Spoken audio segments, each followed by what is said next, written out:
Okay, good to see everyone. Michael Derline, Deputy Executive Director of Policy and Research with the State Board. This is the Educator Licensure Review Committee meeting, our third meeting. I hope everyone is enjoying the summer. And this meeting, we're joined by our colleagues from the Tennessee Department of Education who will be facilitating the bulk of this discussion. So I'll go ahead and let them introduce themselves. Good morning, everyone. Good to see you all. Brooke Amos, Assistant Commissioner of Human Capital. Good morning, everyone. Taylor Reed, Senior Director of Educator Licensure for the department. Happy Monday. Jennifer Nelson, Senior Director of Educator Preparation. Glad to be here.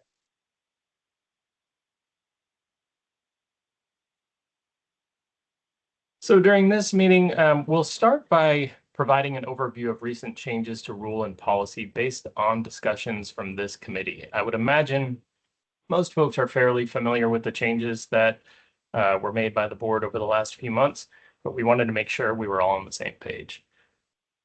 We'll then shift to an overview of two different policies and discuss potential shifts related to content assessments for licensure and assessment requirements for EPP admissions. So this is something that we haven't talked about yet, but internally we've been having some discussions about both of these, and we'd love to get your feedback on them.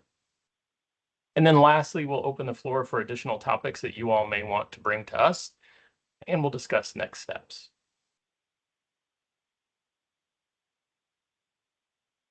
So based on input from this committee, the professional assessments for Tennessee educators policy has been amended, and the EdTPA will be phased out beginning on July 1st, 2026. In place of this pedagogical assessment requirement, we are setting stronger requirements for clinical practice, and we'll talk just a little bit about what that means. So the educator preparation rule and educator preparation policy dictate the requirements for clinical practice, clinical mentoring, the support that candidates get during that clinical practice period. And we have added requirements related specifically to the formal observation of candidates. And this language here you can see dictates that they must be observed now 4 times during clinical practice using an observation tool that is either approved for use in our educator evaluation policy or reviewed and approved for use by the Tennessee Department of Education. We then kind of put it on EPPs to determine the most appropriate structure and pacing of formal observations during clinical practice, and to ensure that clinical supervisors are appropriately trained in the use of that tool for formal observations. During the most recent board meeting in May, we approved additional changes based on feedback between readings from some of the folks in this meeting, I believe, that really focused on the job embedded clinical practice. And so we've added some language that allows those supervisor evaluations to count toward that minimum 4 observation requirement. We did set some parameters there that we thought were important. So EPPs and districts must have a formal data sharing agreement in place, or the candidate must provide written consent to share that data with the EPP, and data must be shared at the indicator level. So we want to make sure that that data is useful for preparation purposes and not just simply the overall rating, which wouldn't be of much use to EPPs. The focus of this now shifts to the department's implementation. So I'll turn it over to Jennifer Nelson, who will share a little bit of detail about where they are in this process. Great, thanks, Michael.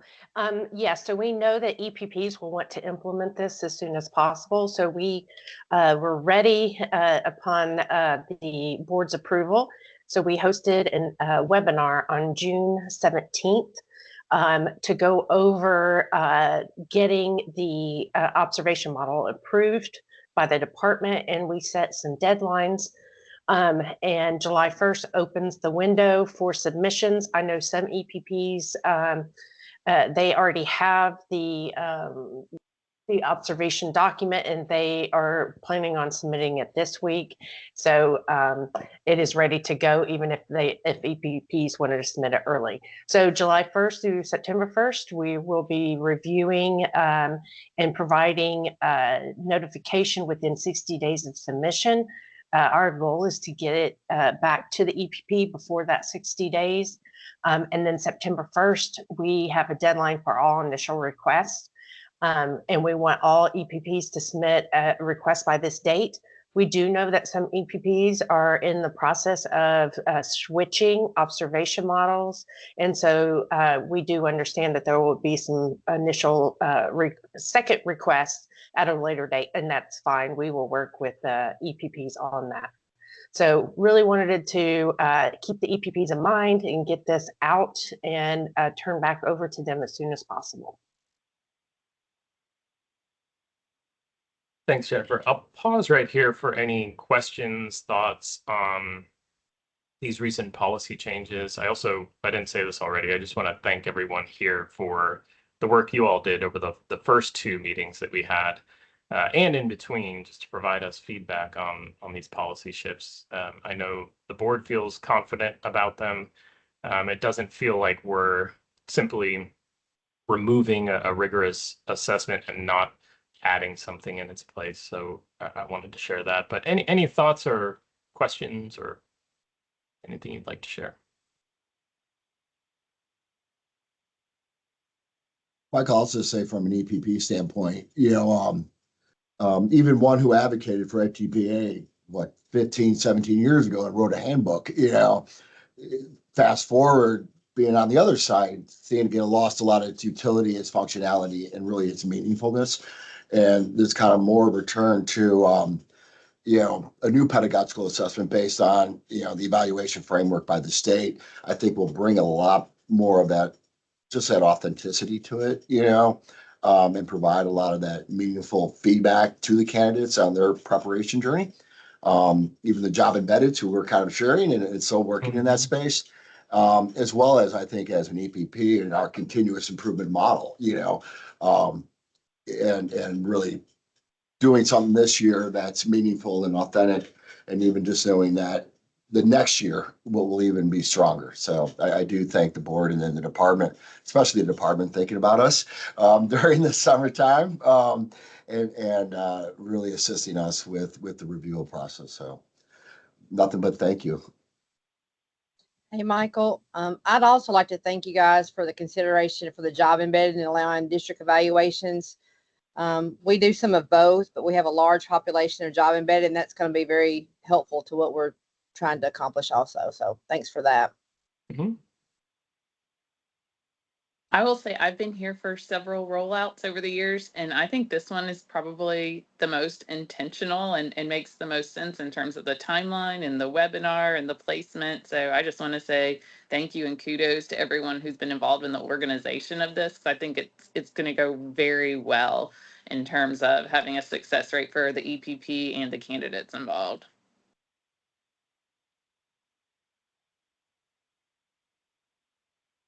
That is all great to hear.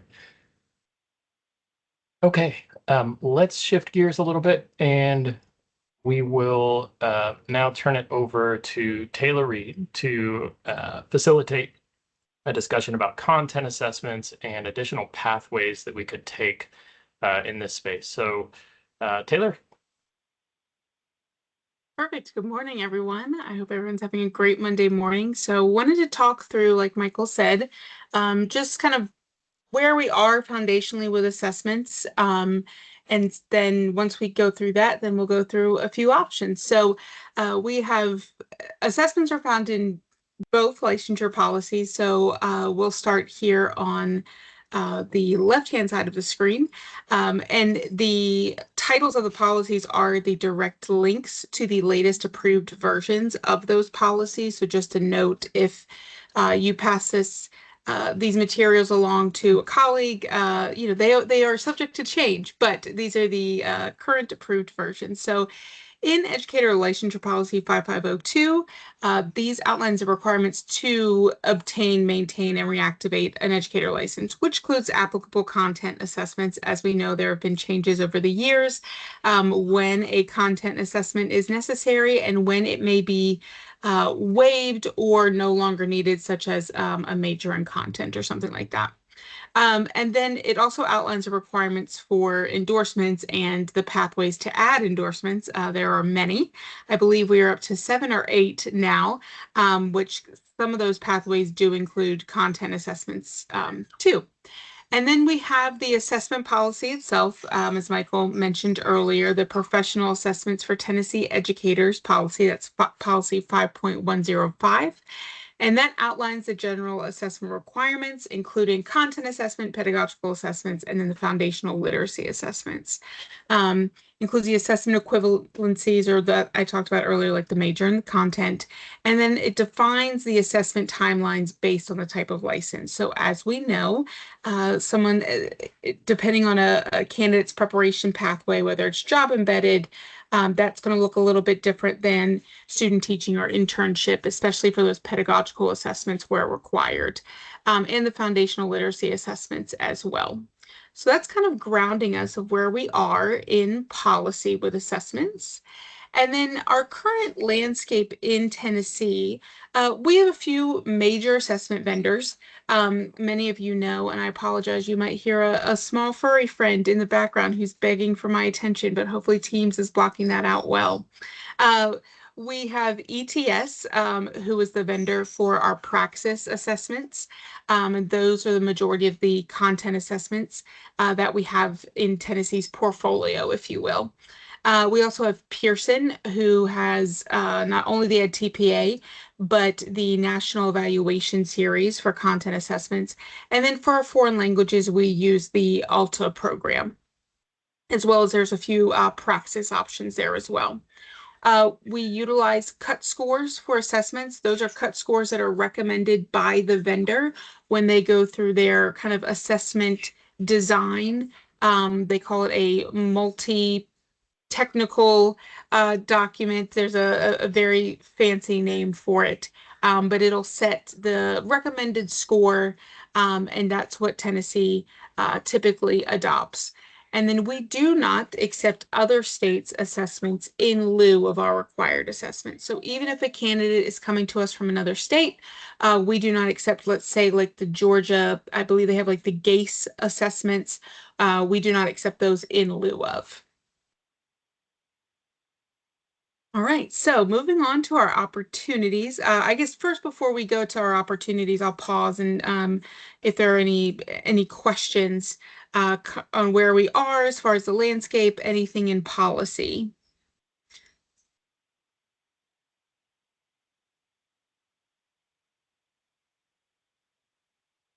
All right, great. All right, so with ETS, we have a few opportunities.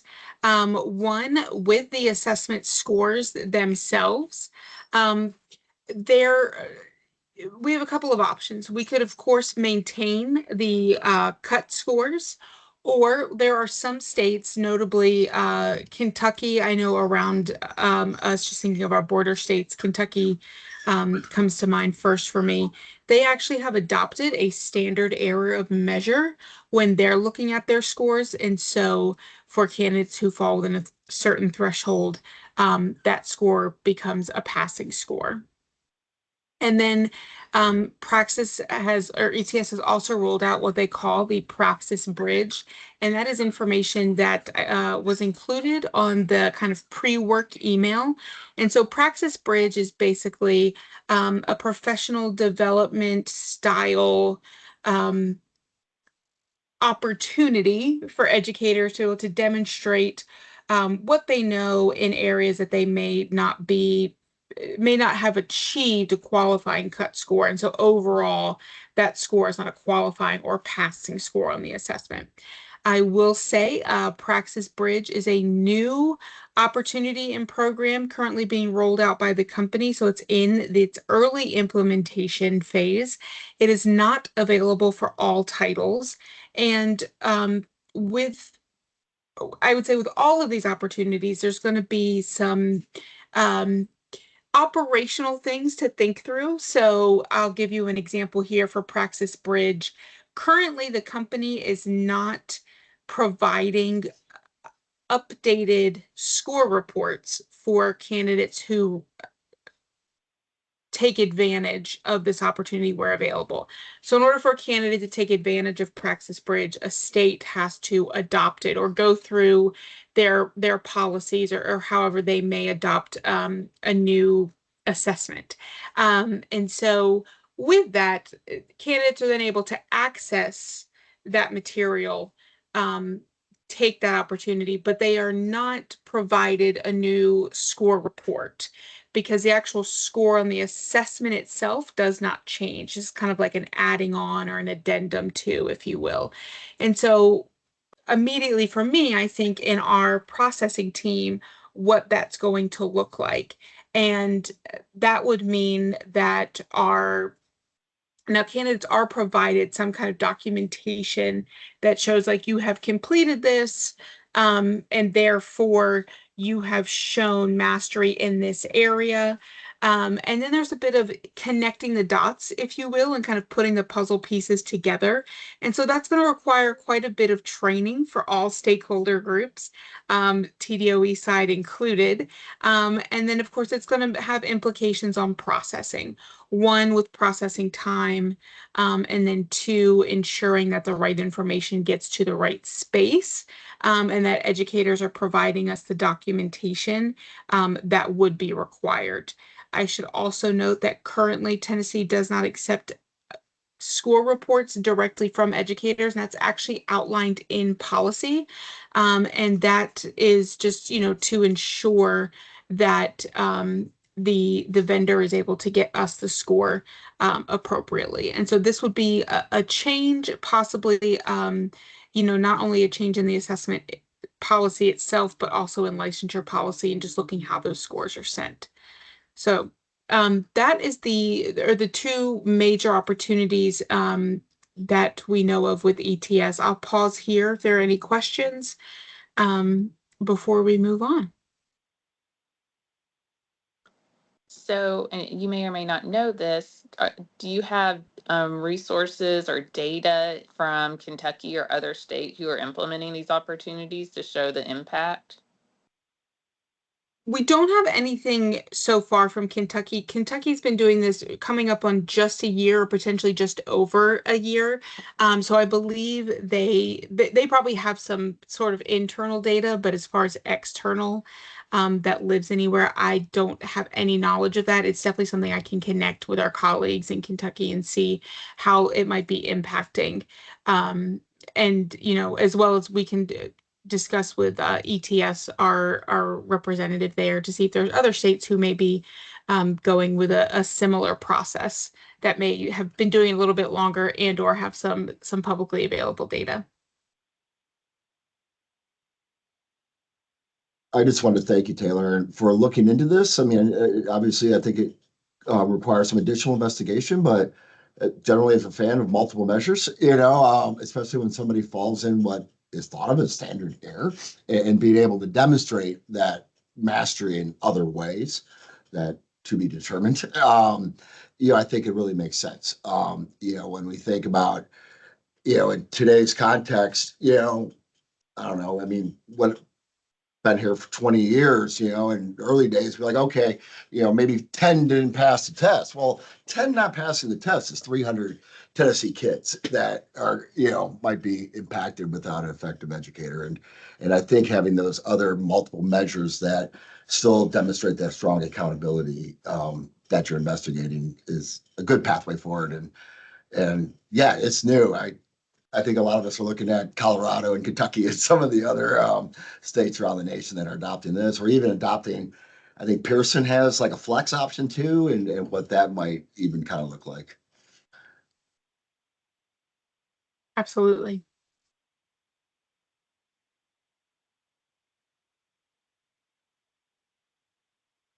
Yeah, All right, I would well- just say as a general statement that obviously, within boundaries that the state is comfortable setting, to me, what this does is it It helps address the sort of teacher pipeline challenges we have while still maintaining accountability, both for schools and for EPPs, right? I mean, so again, I'm Bob Nard, or Libertas School of Memphis. We both operate an EPP as well as a K-8 charter school.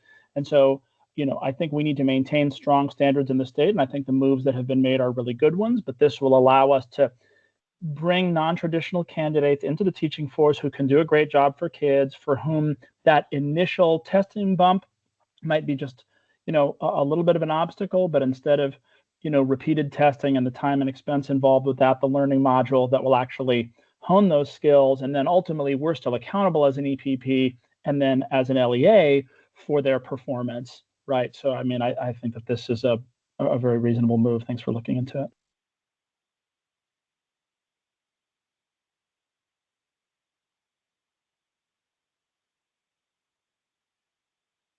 Taylor, I guess that's one question I had when I was looking at the Praxis Bridge, and I've been following some other states that use that. But, if we went with Praxis Bridge, I'm not for or against it, but how would something like that, the kind of the cons you talked about, but just the overall Praxis Bridge, how would that possibly affect like first time pass rate, the way we look at that for students? Absolutely. That is actually a question that I posed.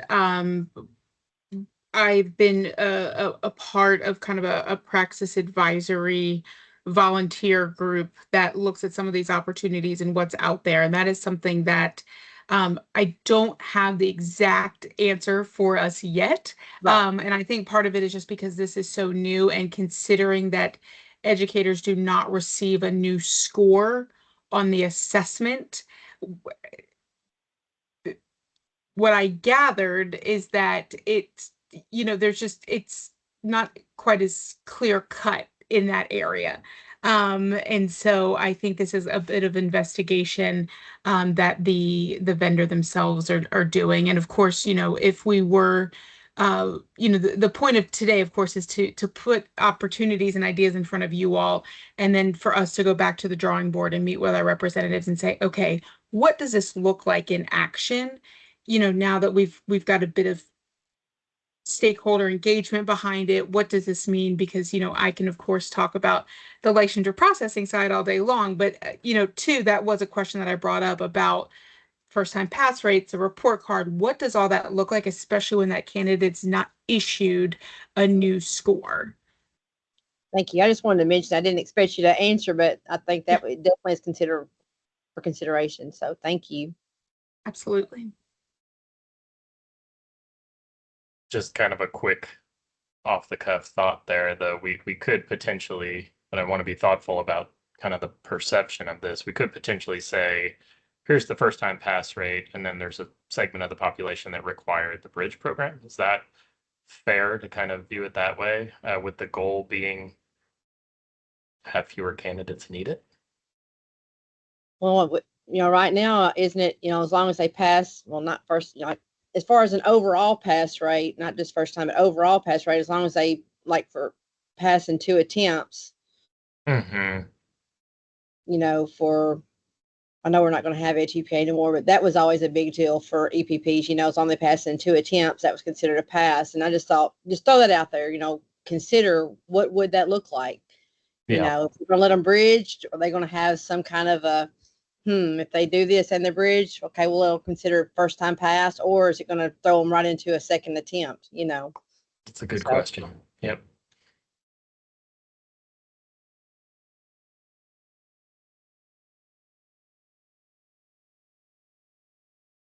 Would utilizing the Praxis Bridge also require us to expand to the standard error of measure? Because from what I understand, to qualify for the bridge, what would determine if whether you fell in that standard error of measure? Does that make sense? Yes. So there would be, again, a bit of multi-complex, if they're within a certain space of the cut score and what all that looks like. And I think some of this too, I don't want to speak for ETS, but from the, just perspective of being someone who kind of looks at their whole portfolio, being that this is so limited and new, I think they're working a bit of that out as well. But that would definitely be a piece of the consideration. because you are correct that they have to fall within a certain threshold. And what does that mean? Does that mean that you have to adopt the threshold too? Or if you adopt the program itself, do you automatically, in a sense, adopt the threshold without having to formally adopt it? And some of that too will depend on, the state's policymaking rules and those procedures. So those are all things that we will inquire and get further information on.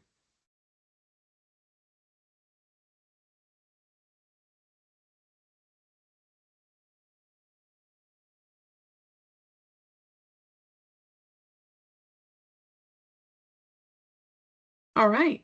So this is a great segue too into some of our other vendor opportunities. And so from here, these opportunities are pulled from a document that was shared from our state representative for Pearson.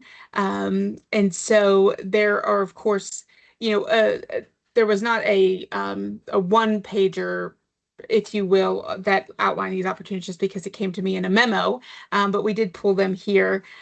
So a couple things to lay out here, and then I will talk about the attachment that came to you all from Pearson. So as an organization, Pearson offers the free after 3, if you will. So testing is free for all candidates after their 3rd attempt on any series assessment. So again, Tennessee has a limited number of series assessments currently. We did actually, for those of you who may not be aware, we created in partnership with Pearson a reactivation assessment for the instructional leaders. So for initial licensure, we actually use a school leadership series from ETS.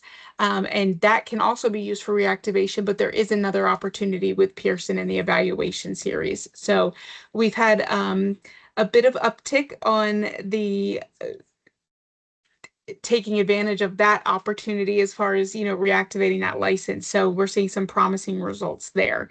But with any series assessment, free after 3. So that's kind of like the tagline. It really kind of lives rent free in my head a lot.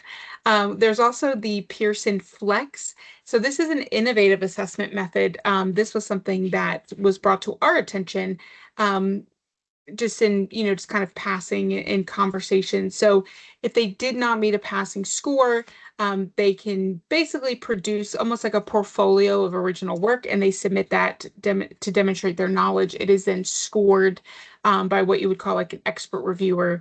And those are actually educators in the field that have shown, mastery of their own craft. And then candidates would receive a score for Flex. There's also Right Start. This almost tends to be, these are self-paced modules to help fill, those gaps in content. So kind of similar to the bridge, if you will. And then there are the series essentials as well. This basically allows a candidate to meet licensing requirements in that flexible manner that they may need. So, for example, if we think of something like the elementary, we have the kind of like subject assessment that's kind of broken down in that way, but it even goes further into something like a history assessment. We actually break it down kind of by domain and all the domains that are within that one assessment. So those are some of the kind of current opportunities available within current assessments and the assessments themselves. And then our other opportunity with Pearson would be to expand and increase our portfolio of those national evaluation series assessments. So like I said earlier, we have a limited number right now, mostly falling in that math area, middle and secondary math. And then of course we have this new instructional leader assessment. But there are actually a lot of assessments that aligned to our endorsement areas. So I did ask our friends at Pearson to compile a list of assessments that would align to current Tennessee endorsements. And I believe that was one of the other attachments that was sent to you all there. And so received a lot of great information.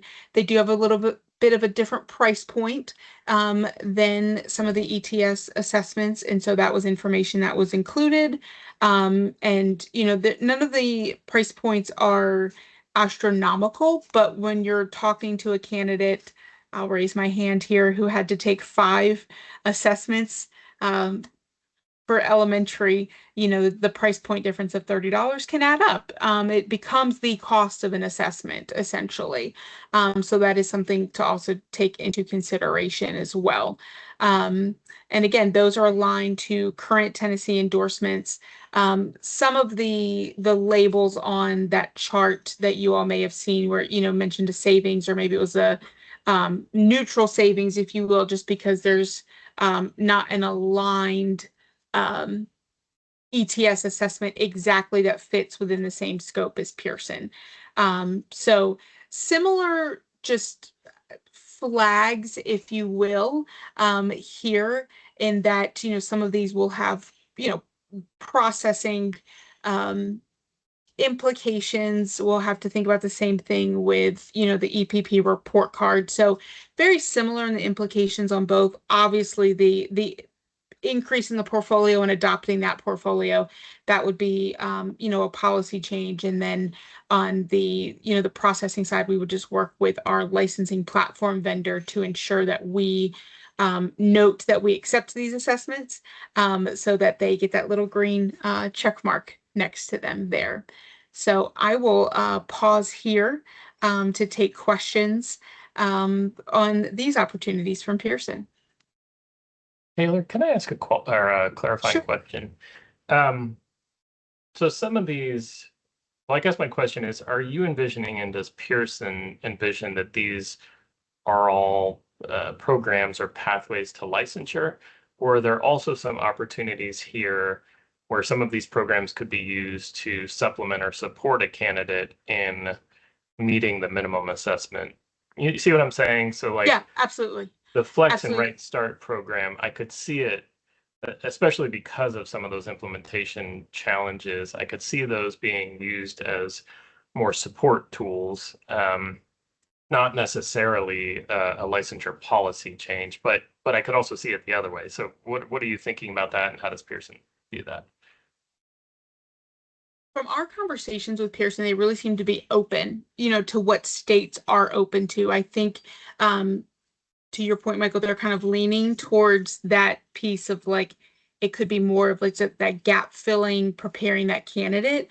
But depending on how a state's looking at adopting it, I believe Georgia is a large adopter, like, of the Flex.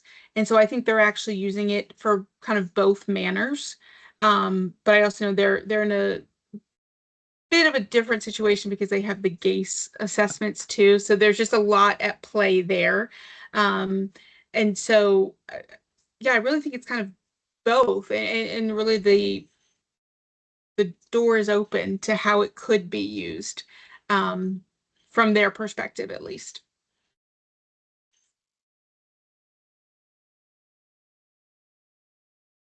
I was just going to jump in again, Taylor, and say thank you for really looking, outside our historical, processes and assessments for, potential new ones. And I really don't care between Pearson or Praxis, but I do believe that accountability is nice. And I think issues raised about bridge can kind of come in with the Flex, that analogy. But that series essential, really, I found attractive. And of course, it's all brand new to me too. I kind of read the same memo you might have.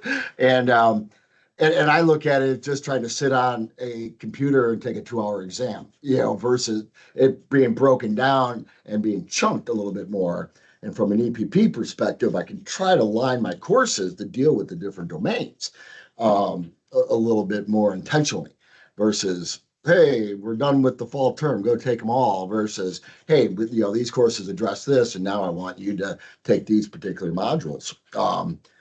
You brought up history as probably one of the great examples. And, our deep dive on this is that, History 101 and History 102 is probably your best 2 courses to pass the Praxis. I don't know about, the NES, versus graduating, with so many other, very important historical content courses.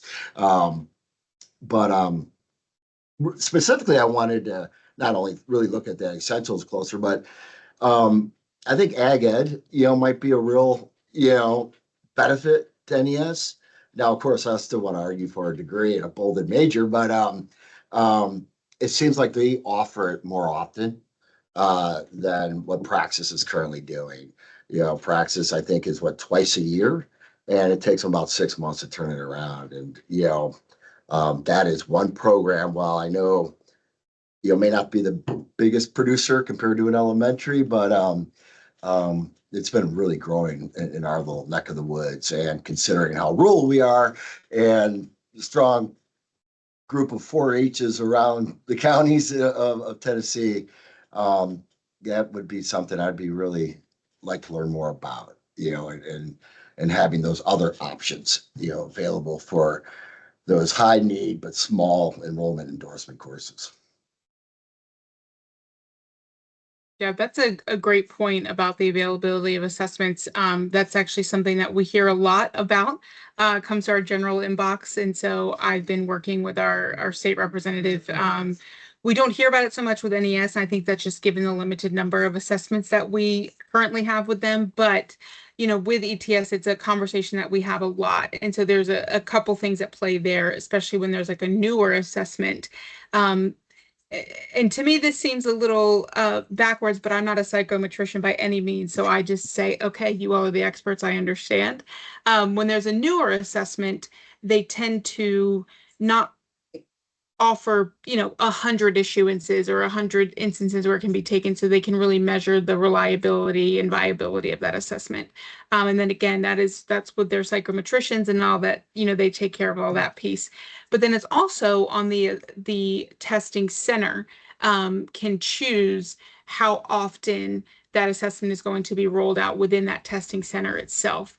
And so that was a piece that was, news and knowledge for me, because I was under the wrong assumption that was just kind of centralized organization on down, and that it actually turns out to not always be the case. And then of course, they've got the offer to do the at-home assessments where applicable. I think to the point also, I noticed that the series essentials has been a bit of a topic of conversation. I think that's exactly right, offering people that kind of chunked opportunity, especially if it's something like a history where they don't pass one domain, then they have the opportunity like they do with elementary. If I take 5001, but I'm not successful on the math portion, I can go back and take, I believe it's 5003, or, whatever the math portion is there. And so that would really open up that opportunity to quite a few assessments. Right. And then that's where I'm looking at it from, a full, more than an EPP, now an IHE, and I'm looking at how I can sequence, these exams across, our general education courses as well.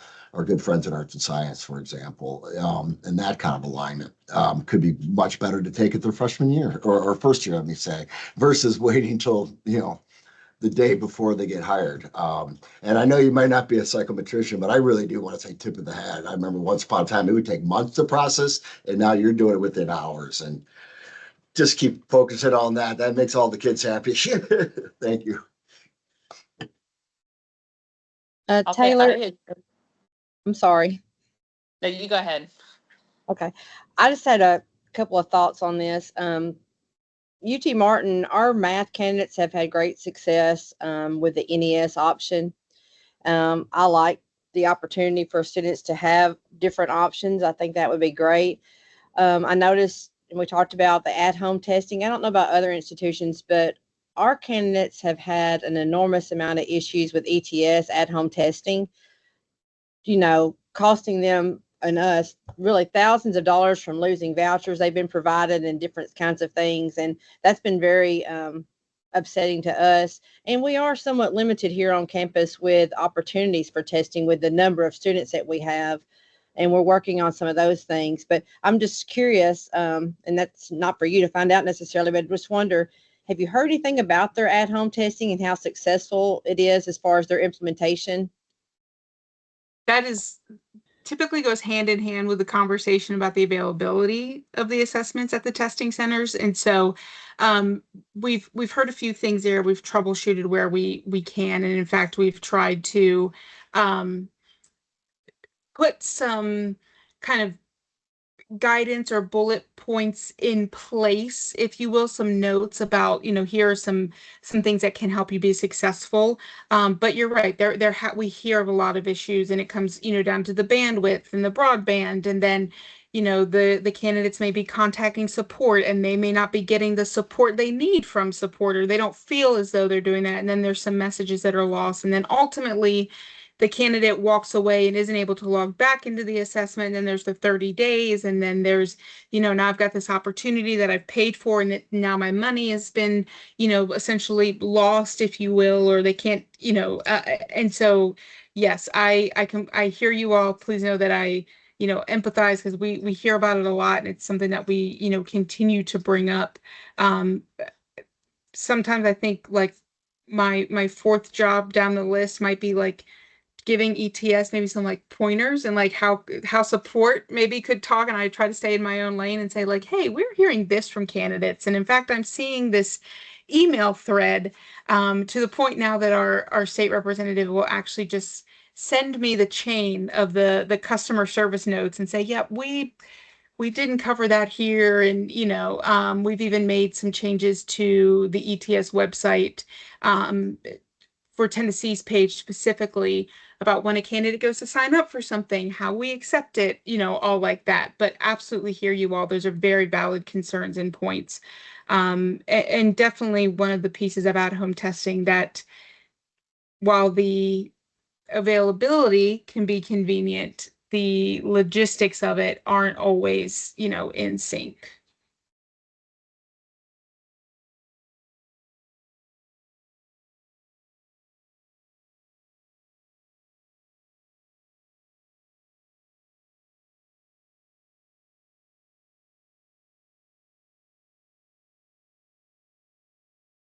All right. And I know we've had quite a bit of great discussion so far. Definitely want to continue that. I know we've covered, a lot of the information that will be found within these two questions, but we did want to, pose a few questions to you all to have discussion. Feel free to, come off of mute, put it in the chat, send me an email if you have some thoughts later, send us an email.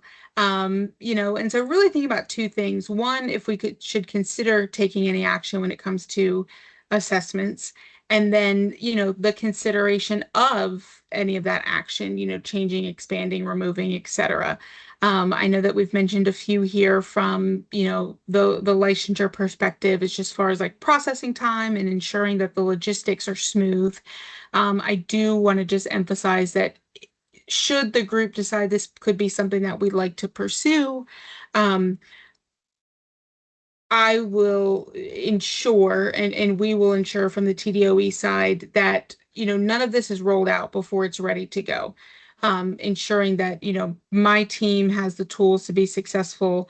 You all have the tools to be successful in talking to candidates, that ETS and or Pearson, whomever is involved as far as the vendor side, they're ready to go and they understand the requirements, changes to their websites, our website, our licensing platform, all of that. That is something that is very important to, human capital on the TDOE side, is that we're ready for implementation before we actually start to implement. And so that is, some of the considerations that, we've thought about from the prep side on the prep report card. And I know that Jennifer and team, have a lot more things to be thinking about, and they always keep me very knowledgeable, and for that I'm very grateful. But just wanted to, like I said, put these questions out here, and gather some feedback. And if you see me kind of look off, it's because I'm feverishly taking notes over here to the side. Well, while we're on this screen, I know I called out agriculture education or ag science. Physical education is another one. We don't offer it, but I often hear it from a lot of my ed prep phones that it seems rather outdated.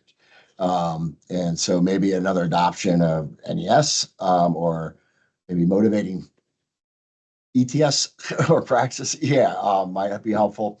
And the other one is, oh God, feel like I'm about to touch the third rail here. And deaf or hard of hearing with the literacy and the reading one, especially when you get into phonemic awareness and folks who are deaf. It's I mean, there are real challenges there, and I know it's not easy to unpack, but yeah, it's a skill that's very different in the deaf community.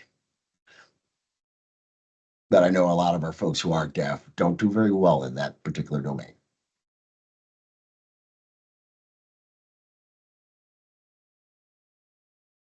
And thank you again for doing all the homework. Appreciate it. Absolutely. And more homework to be done too. So let me just say, I know that this is kind of step one, but we didn't want to go too far down any rabbit hole before gathering feedback. And yes, I do see there's a comment that we do have a newer physical education assessment. And then of course there is that dual assessment for those who have an approved dual endorsement program. So that is definitely something I know that we will hear from candidates about, I'm in this program, but can I take this assessment? We always like to point them back to you all and say, make sure you understand the program you're in, because if you're not, ultimately that assessment will not, it's not utilized for licensure in that case.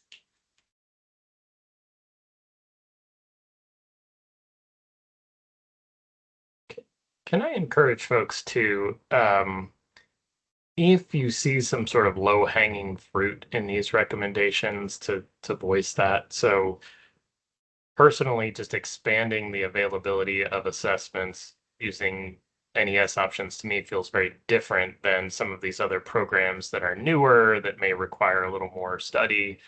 But that said, I also recognize, and I think back to a number of years ago when we introduced the 610 math endorsement and some of the challenges we've seen with the assessment there. So I want to go into things cautiously, but again, just not necessarily thinking that this is I think Taylor, you've emphasized this too, a one and done sort of thing. But are there some low hanging fruits in what's been presented today that we could consider sooner rather than later, whereas some of the others might require additional time?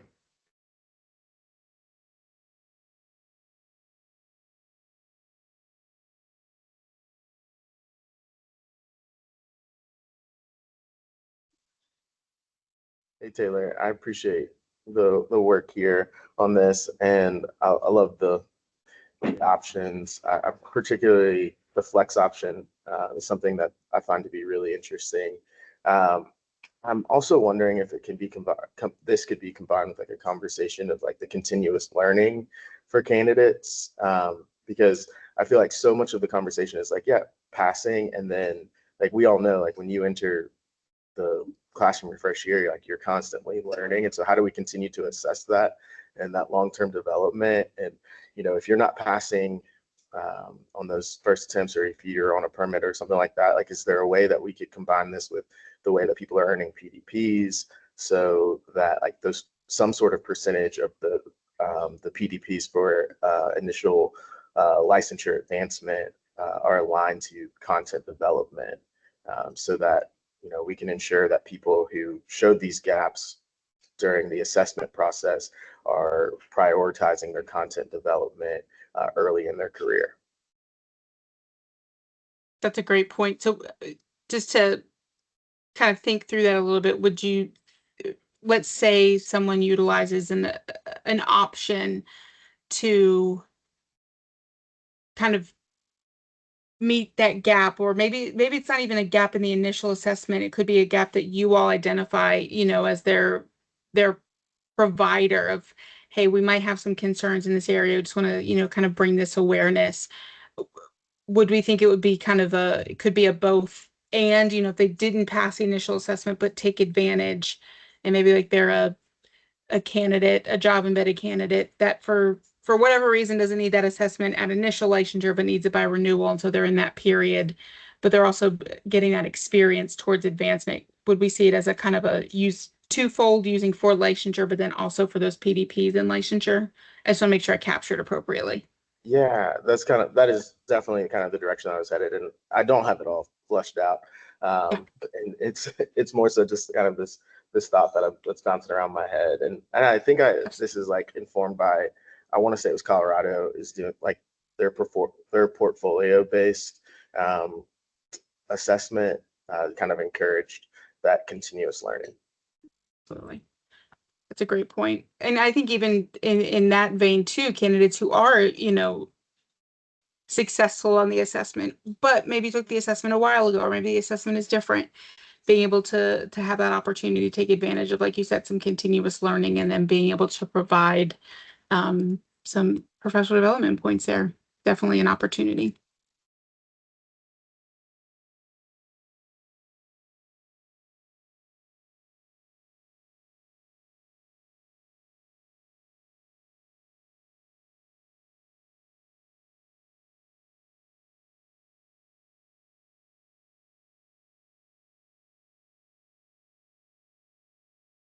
Taylor, quick question. This is Eddie Pruitt. On do you have any, and you may not have gone down this road yet, but do you have any data, comparing the tests and effectiveness of the teachers, and then even educators that might have hit the mark or with one standard error? Is there any difference between those teachers and the ones that got it on a successful pass? So, and Michael, I will lean on you to correct me if I'm wrong here. I don't believe we'd have anything, especially on that standard error of measure, just because since we have been cut score for so long.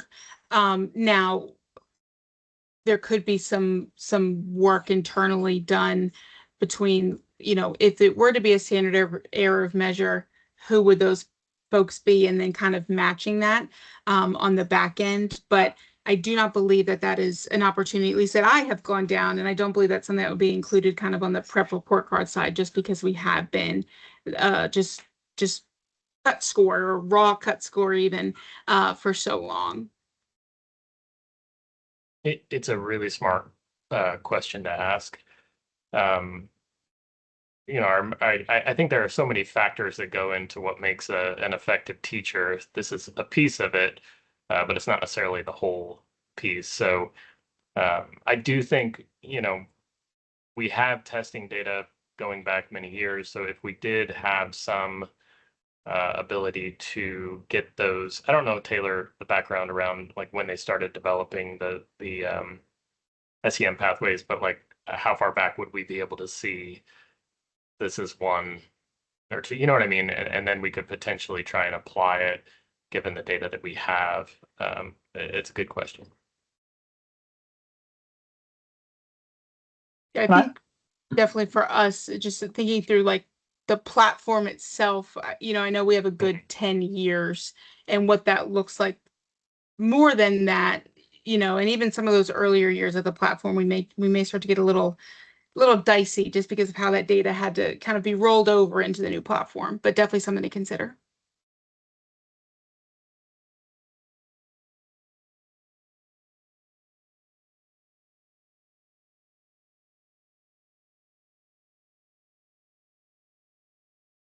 Matt, did you have an additional question?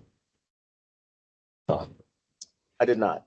Sorry, my hand is just still raised. okay. Bob? Okay, I didn't want to interrupt that train of thought, which I thought was fruitful. I mean, I think just at an overall level that the move to be able to add more endorsements via testing is a good and needed one. And as long as the standard is still rigorous, right, and that these sort of options we're giving are really kind of at the margins for the retest, and we're not, gutting the accountability, that's ultimately on schools and EPPs. The only one that I've been kind of pondering a little bit is, if I'm understanding correctly, one of the few areas that you really can't just add an endorsement, through praxis is in special education, which I really think makes sense because special education is really complicated, and we have a huge special ed population in our school, and we need people who really know what they're doing. And so I think it's good that we still have some rigor in that space. And we recently, we're currently seeking expansion of special ed endorsement through our EPP, and we put a lot of work into that plan. So I think it's good.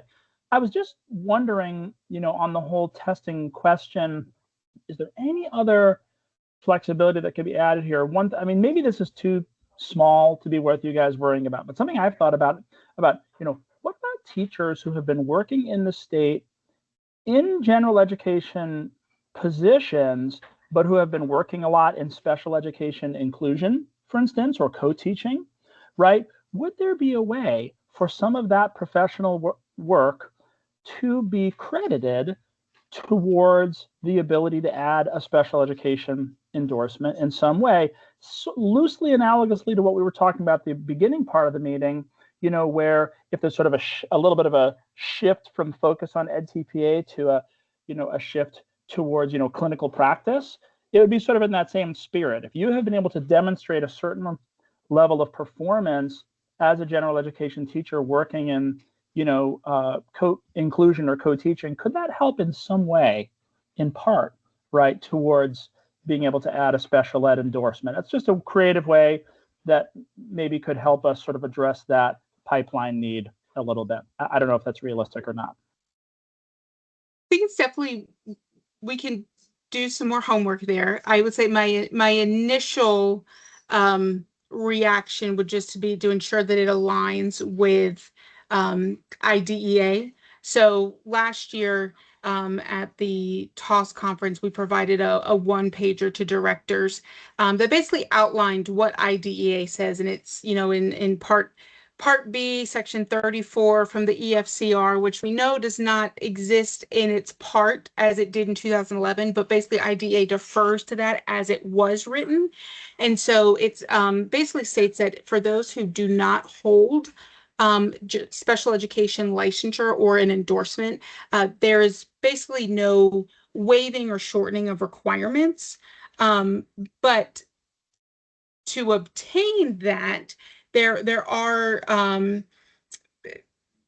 opportunities. And so what Tennessee actually does with like the provisional kind of, I call it toes the line, if you will, but what it says, is that basically, candidates can obtain this endorsement.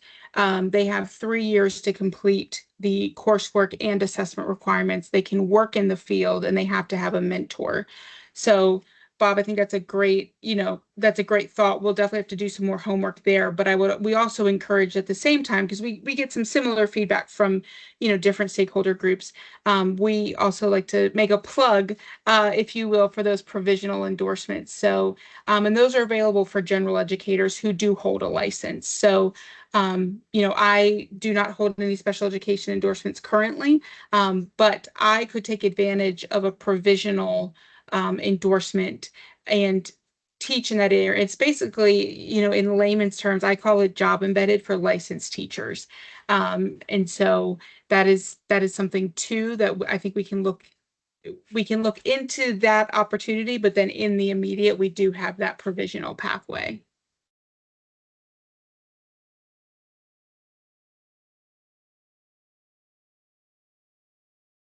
Brooke, thanks for sharing that. Scanned it really quickly, and like 11 out of 15 studies they looked at in elementary ed showed that there was a positive association between performance and student outcomes.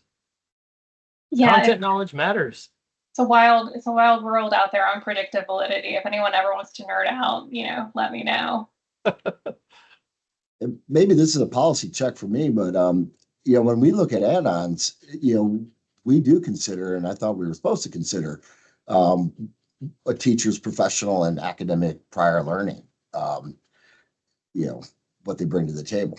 And so it is very customized, individualized, program of study versus our initial licensure, where, as we all know, that SAP process is far more detailed and spelled out, versus the add-on, where a lot of those factors, as a 20-year teacher, in an inclusive, setting, requirements may be very different, than a first-year teacher's inclusive, experience. Now, the non-negotiable is the state assessment.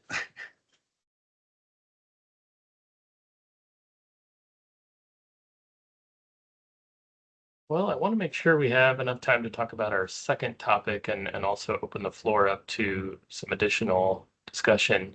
But huge thank you to you, Taylor, for your knowledge and expertise on this. We at the State Board depend on content knowledge experts at the department for sharing things like this with us to help inform policy. Thank you all for this discussion as well.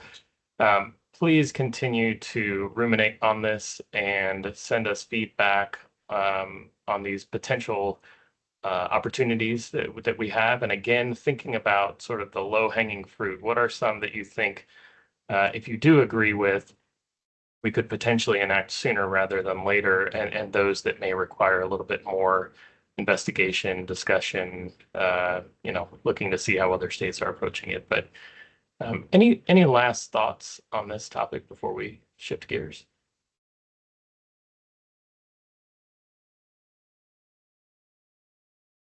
Okay. The next topic is around undergraduate candidate admissions.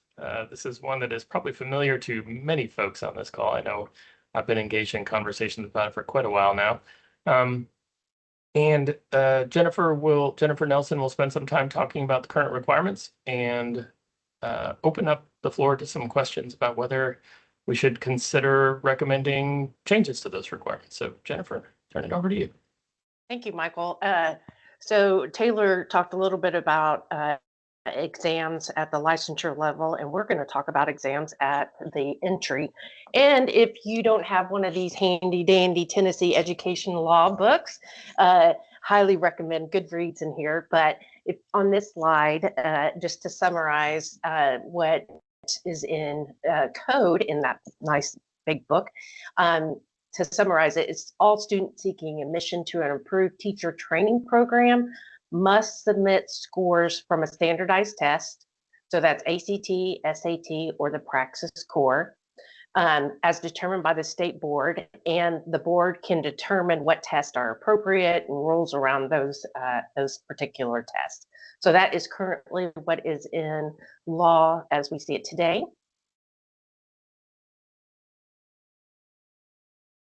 Next slide.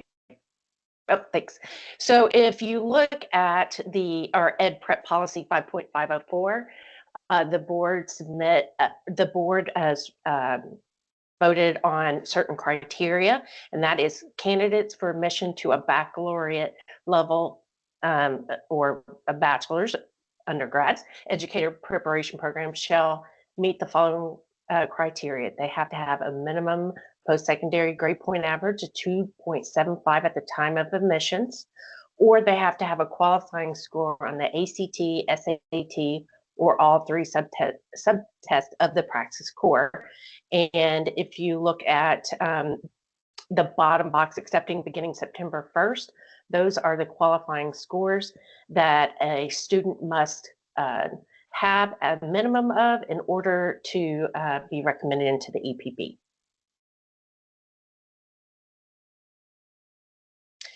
So again, some considerations, we are looking at the possibility of removing these standardized tests. It would require a change in law, but we would like to get some of your feedback around this. So some considerations for removal of this standardized exam requirement. It does remove barriers for underrepresented groups. The recent research states that standardized tests do not predict long-term teacher effectiveness in this particular space. Some cons it could introduce greater subjectivity in admission decisions, and EPPs would have an option to keep this exam requirement or think of some other things. Also, stakeholders may perceive the removal as lowering the standards or weakening the rigor if we do not have standardized tests. I will tell you that there are multiple states that are currently talking about removing the standardized exam requirement in their state.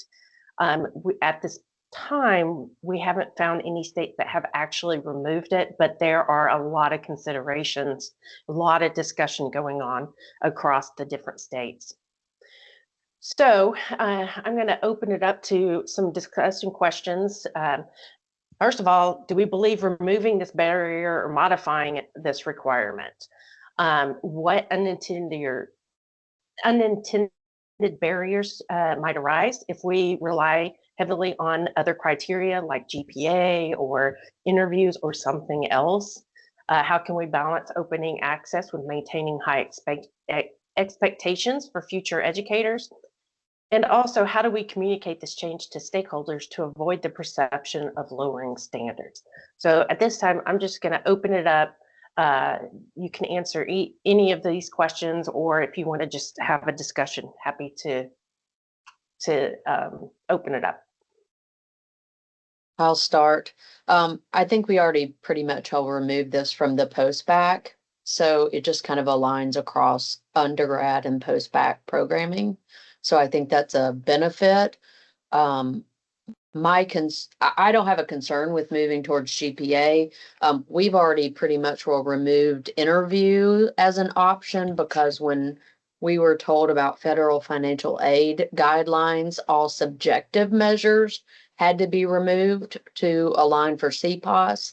And so interview based, while it's informative for moving into a program, can be a subjective measure. So you have to be very cautious of that, but I am supportive of a GPA for sure, maintaining that. Thank you, Cindy. I will say that I'll say in my work that I have noticed that there is an unfair bias of those candidates who repeatedly approach the core again and again.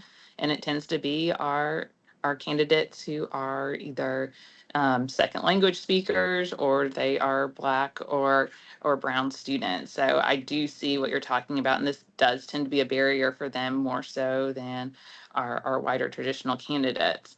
However, I do also support having multiple measures. I don't think that just getting rid of this is enough. I do think that there should be something like an array of options, maybe similar to the way we're approaching clinical practice. That could be approached. Maybe testing is one of them, but I think that this is an option that would allow more candidates who really do want to enter the profession to have one less barrier at the beginning of their program. Thank you, Megan. And one thing I just want to add on to this, IHEs already have requirements to get into the IHE, the Institute of Higher Ed. So they've already met those criteria to get in. And then right now, the law says you have to meet another set of criteria in terms of standardized testing. Jennifer, I'll echo Megan and Cindy Chambers, comments. I'm just never a big fan of inputs, and we have processes for retaining students and meeting gateway expectations. And if they're not, or if there's ethical issues, of counseling folks out of the program. But sometimes you got to get in the program to know if teaching is often what you want to do 5 days a week.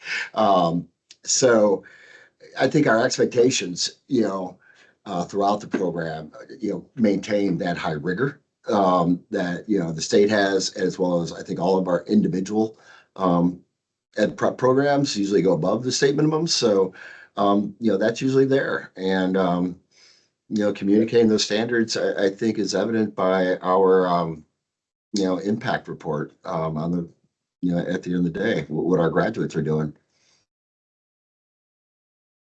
Yeah, I think that's very valid. And again, reiterating what you said, David, about the checkpoints. Also, I was wondering, currently, it's the appeals process. Is there any data on that front? What specifically are you like? Well, like for folks that, we do admit on the appeals versus, that have below a 2.75 or below the ACT scores. Yeah, I don't have any particular data. That would be up to the EPP since. Yeah. Well, maybe that's something we could share widely. Yeah, because that's what we notice, that we don't see any, negative impact or anything like that. No relationship between those with a 2.74 and 2 point, no, but even lower. Usually below 2.5, we start, looking at additional measures. Mhm. But yeah, that means my colleagues across the university, I have to ask them about the precision of their assessments. I see Amanda asked a similar question, and Pat kind of getting at similar issues as well. I have to laugh because back when I was at the department back in, I don't know, 2015, 16, and some of y'all were involved in this work. We did some work with Matt Ronfelt and other researchers, and we were really trying to pin this down. And I remember creating like a regression model that we said, well, here are all the factors that we believe could lead to an effective educator. It's a hard thing to pin down, but what you can find is that there are these sorts of things. So teachers' content knowledge, the quality of the clinical mentor that they are working with, and some of these admissions criteria probably are the same, though I don't know that we've looked at them as closely. That do kind of have some leading indicators towards effectiveness, but you can't really pinpoint a single thing. But I think this is a good question that we probably could dig into a little bit more to see in Tennessee, do we see any observable differences? I think data access will be a question, as Jennifer noted, because at the state level, I don't believe we collect the actual score. I'm blanking on that. Is Erica on by chance? She is on. Yes, I am on. So we currently collect admission scores in a self-reported manner, not from the candidates, right. but from the EPPs. We don't receive the scores directly from the testing vendor, but we receive them reported by the EPPs. So data quality might be an issue there, but we could try and look at some of that just to see if there's any obvious connections.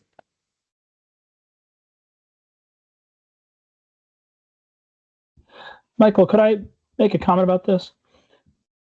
So again, just kind of wearing both EPP and school operator hats, this is one I'm kind of torn about, because on the one hand, and someone mentioned this in one of the chats, like we definitely have some people who went to school years ago at a different stage of their life and have a GPA, right, that doesn't represent actually what they know and can do at this point, right? On the other hand, I certainly, as a educator and a taxpayer, cringe when I see certain resumes or applications that we'll get, right, from people who really struggle to communicate themselves effectively in writing, right? And I wonder, is this a person who should be in front of our students, right? So that's just like a basic issue that we're all struggling with. I think at the end of the day, but another thing is like the GPA, like a test score. We all know there's problems with the psychology of test score, the validity, and so forth. On the other hand, there's at least some measure of objectivity to it, whereas with the GPA, like with the preposterous grade inflation that we've seen across a lot of institutions in the last generation, it's like even a medium or high GPA is a little more questionable now. So I think at the end of the day, even with these different misgivings in mind, I still think where we are at this point in time, the best path forward is more flexibility in term, not eliminating baseline expectations, but more flexibility, letting people into the pipeline, but coupled with really high accountability for teacher performance, for student outcomes at both the EPP and the school level. It's like, if you want these people, okay, take them, but you have to make sure you're doing a good job. And the only other thing I'm thinking is like the ongoing professional development requirements, right? Because it's like, maybe that's an area where we can strengthen. It's like, if we know we're sort of letting you into the profession by, in effect, lowering the bar, like I don't think there's any reason to dispute that that's what's sort of being discussed here. Maybe we say we're going to couple that with actually more rigorous requirements, both for your performance, but also in terms of your professional learning and so forth on an ongoing basis. So obviously, easier said than done, but that's my attempt to sort of put together all of the things that have been discussed and what I think a reasonable path forward might look like. Thank you.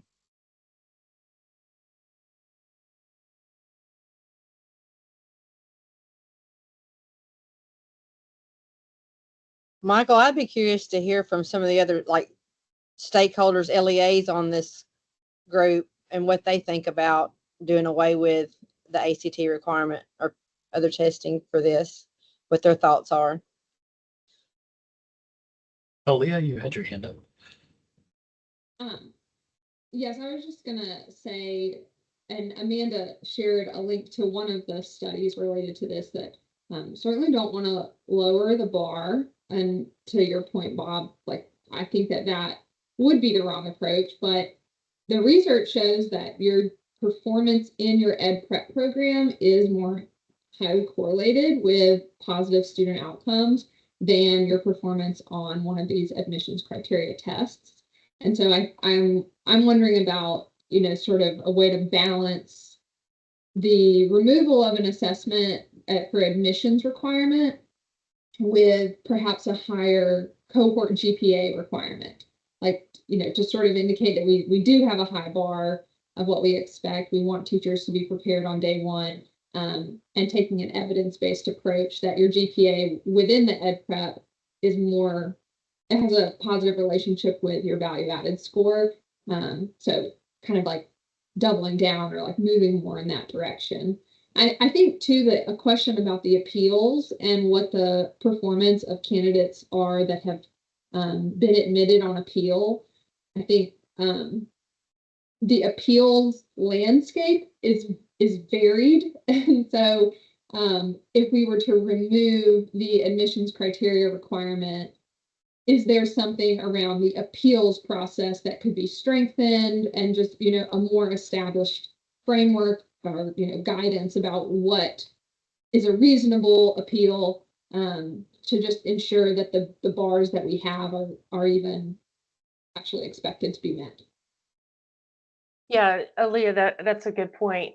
I will say, having seen all EPP's admission appeals forms, what we typically see is that candidates have to take X amount of education courses and receive an A or a B. It's something on that line. But they identify very specific courses that they have to pass successfully in order to replace that admissions requirement. Can I ask an ignorant question, maybe? Are there other, so I find it kind of interesting that there is an admissions assessment requirement for the IHE and then an additional state prescribed admissions assessment requirement for the EPP. Is that true elsewhere? Like, do we have in other fields of study? Is that a common thing that the state sets the minimum admissions criteria for the college of fill in the blank, school of fill in the blank?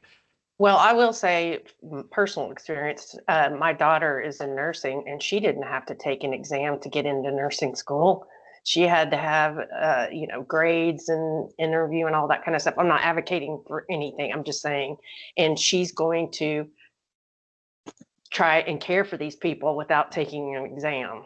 I mean, obviously she has to take one at the end, but that's one example. That's one that popped into my mind. And I wonder if even those requirements that you just set or mentioned, are those set by a state agency or are they set by that individual school of nursing? Eddie? That is Yeah, a great question. Go ahead. I don't have a problem with taking that out. I don't think it'll impact us as a district, but it does sound like many people have concerns about the image of lowering the bar. I guess my question would be, is doing this going to really impact the amount of people that we're going to have coming into the teaching pool? Like, I don't know on that end, like how many, is this really a barrier that's worth taking this move? Is it going to really open the floodgates up and help us provide more teachers, or is it really not worth doing?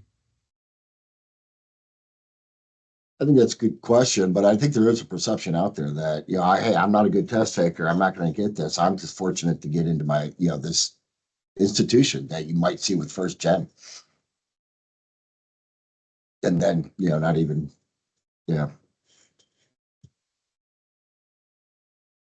Pursue.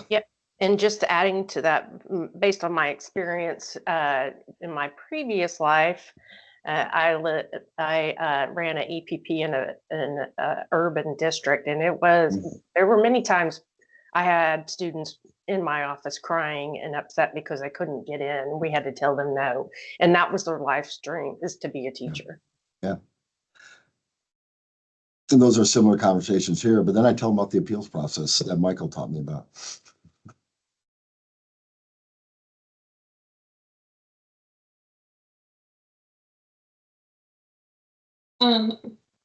Michael, I don't know if that is true for other professions. That's a really good question. I'd be curious about nurses or engineers or anyone in the medical profession, actually. But I do know that the admissions criteria for teachers is something that was true in 25 states 10 years ago and is now only true in about 15 states, Tennessee still being one of them. So it's kind of a declining trend that states are setting admissions criteria for teachers. But again, I don't know about other professions.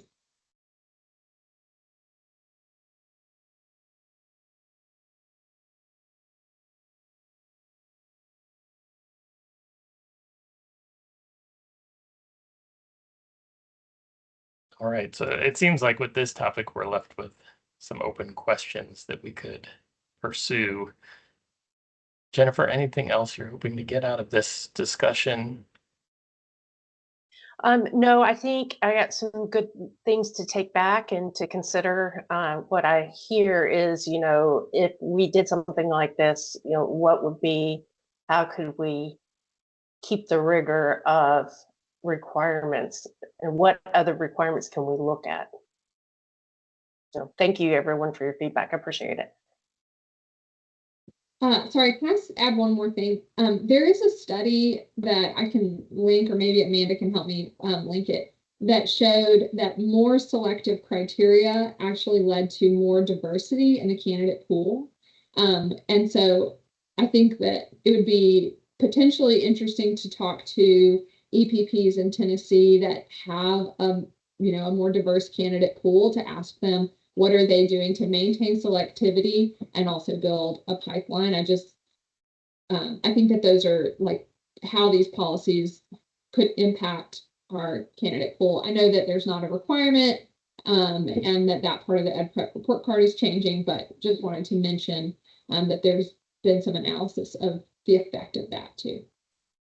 Aaliyah, if I could just speak briefly to that, since we're also an EPP and we have about 60% of the people that we train are non-white. I don't know exactly how that compares, but that's probably pretty good. But we're also very small, so take it with a grain of salt. But I think the two things in our case are, we have a very small number of LEAs that we're working with. I mean, only 5, and so we collaborate very, very closely on candidate recruitment. So it's sort of highly strategic, right? We're not recruiting, hundreds of people every year for giant districts. So that's the other sort of grain of salt. I mean, we provide a lot of individualized coaching and support and preparation as people go through the process. And, so it's expensive and time consuming, but it has improved outcomes for people as we go through. So I'm sure there are people at the bigger system level with more interesting things to say than that, but we just committed from the beginning that increasing diversity of public Montessori education was a core commitment for us. And the way we were going to do that was by recruiting people from different backgrounds and then giving them a lot of mentoring and tutoring, including using a lot of the resources the state has made available that sometimes people don't utilize and just need help walking through.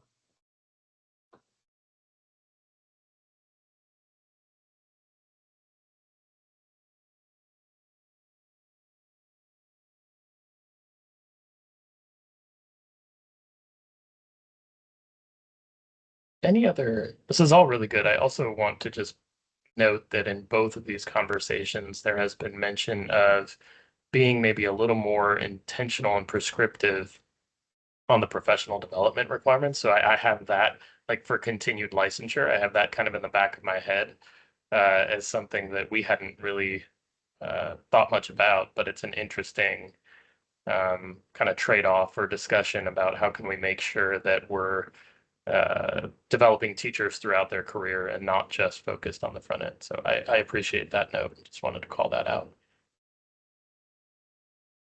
Anything else on this topic that you think needs to be discussed before we move forward?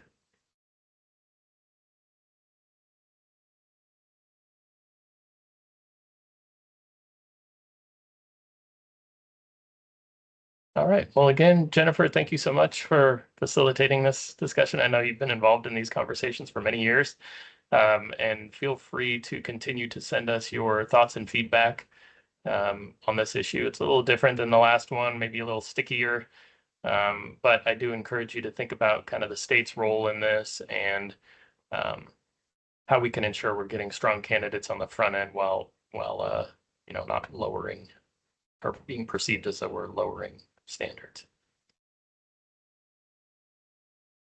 Okay, is there anything else? I know I just mentioned the professional development discussion, but is there anything else that you're feeling now? This is your third meeting of the Licensure Review Committee. Is there any topic that you're feeling as though we haven't addressed that you could see being a good one for discussion, maybe in the fall when we meet? Or anything that's kind of just burning that you're dealing with in your community that you wanted to make sure we considered between now and then? I think a topic that we still need to come back to is related to qualifying mentor teachers, because with so many people exiting the field, it's becoming harder and harder to identify qualified mentor teachers. Have they spent enough years? Do they have the appropriate scores? All of those things are beginning to become problematic, to the point for some of our licensure areas putting candidates hours away from their home to find a qualified mentor. So just thinking about that. That's helpful.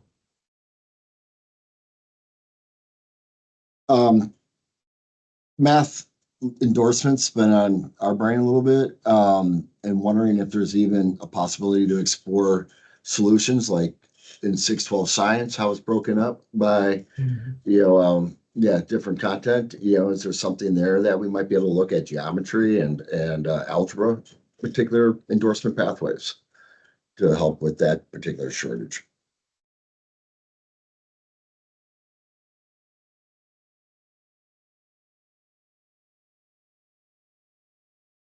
I don't know how many are impacted by this, but we are like on the border. And so we have a lot of out-of-state candidates. And it's difficult for me to explain to an out-of-state candidate that they don't need assessment to obtain their license, but after they successfully taught in our district for 3 years, to be able to renew or advance that license, they now need to pass assessments. Previously, there was, the rule that if they came with a professional license, if they had an LOE of the 3 or 4, they could use that in lieu of passing praxis score. And I'm just curious if that's ever been considered to do for initial educators with initial licensure coming from out of state. That's just, I don't know if it's affecting anybody else, but it's something that I come up with very often.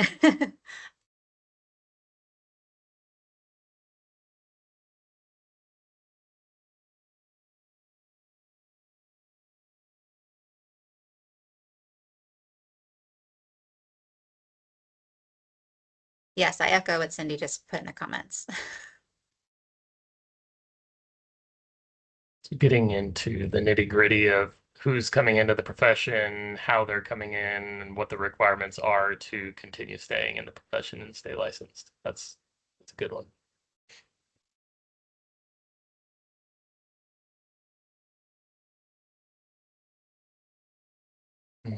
This would be a collaboration with the department, certainly, but I think that even in these discussions, there are a lot of questions that we have, or like, well, we'd have to look into that. We'd have to, pull the data in order to answer.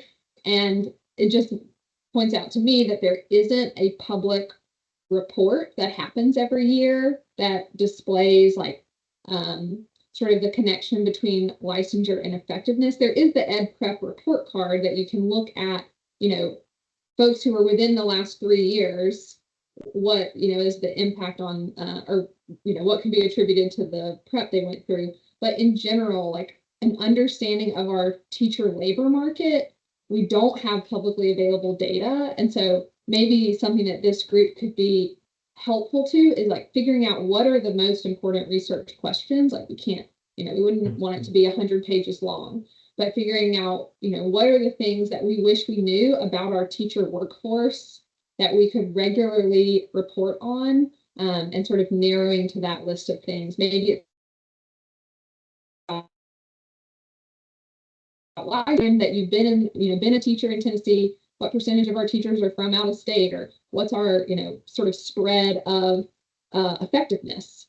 I think and then making, connections to that, to those different variables, relative to one another.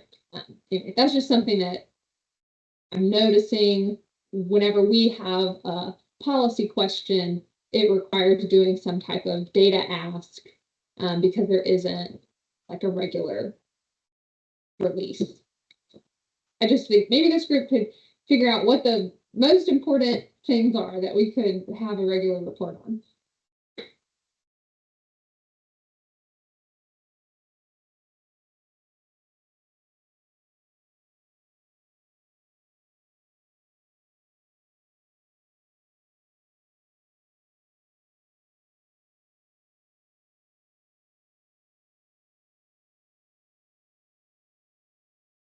This is all super helpful. And is there anything else before we move on that you want us to dig into, discuss, plan for before our fall meeting? And obviously, this is not the only chance you get. You know how to find us, so.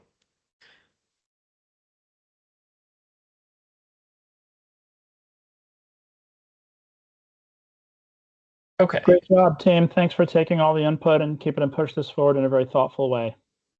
Thank you, Bob. Please go out, take on these two topics, candidate assessment, candidate admissions assessment requirements. Go speak with your stakeholder groups. You're going to find some folks who probably have some knowledge about these topics, and they may have some opinions, some expertise. Bring that back to us. So as you're thinking through them, shop some of these things with your colleagues, partners, get their feedback, and email us, call us, whatever method works best for you. And we'll plan to meet again in the fall. So we will put our heads together on some topics for that discussion. We'll make sure we consider some of the things you just raised.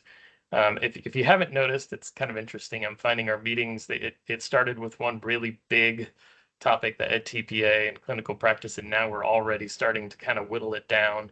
A lot of good work has already been done on licensure, I think, over the last few years, and there have been some challenges too. And so I want to, at some point, make sure we revisit some of the work we did really early on when NASB supported us in surveying stakeholders, and make sure that we're grounding ourselves in that and that vision and mission that we created around educator licensure, and make sure that we're considerate of some of those challenges that the field raised early on too. So I'll probably spend some time myself going back to that in preparation for our next meeting. But otherwise, thanks again to the department. Thank you to all the folks who provided input and will continue to provide input. And I hope everyone has a wonderful summer, and we will schedule another convening in the fall. Any last words from anyone? All right. You all take care, and thanks again. Thank you.